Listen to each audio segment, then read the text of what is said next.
মহানগৰীত আবকাৰী বিভাগৰ অভিযান মহানগৰীৰ উলুবাৰী কছাৰী বস্তি গুৱাহাটী ৰেলৱে ষ্টেচন কলনী ফাঁচী বজাৰৰ 2 নম্বৰ 3 নম্বৰ গেট আটগাঁও আদিত অভিযান চলোৱা হয় অভিযানত 460 লিটাৰ চুলাই জব্দ কৰা হৈছে চুলাই প্ৰস্তুত কৰা কেবাটাও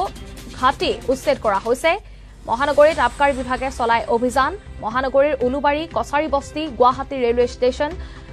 ফাঁচী বজাৰৰ 2 নম্বৰ 3 নম্বৰ গেট আটগাঁও আদিত এইদৰে অভিযান চলাই আবকাৰী বিভাগে আৰু অভিযানত 460 লিটাৰ চুলাই জব্দ কৰা হৈছে চুলাই প্ৰস্তুত কৰা কেবাটাও ভাটি উচ্ছেদ কৰে ৰাতিপুৱাৰ ভাগত গুৱাহাটী সদৰ আবকাৰী বিভাগৰ ফালৰ পৰা গুৱাহাটী উলুবাৰী কছাৰী বস্তি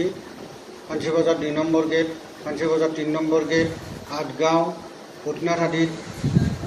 এক অভিযান চলোৱা হয় অভিযান কালত প্ৰায় 460 লিটাৰ চুলাই মদ নষ্ট কৰা হয় আৰু ৰেল লাইনৰ কাষত অবৈধভাৱে চুলাই বিক্ৰী কৰা কেইবাটাও চেণ্টাৰ আমি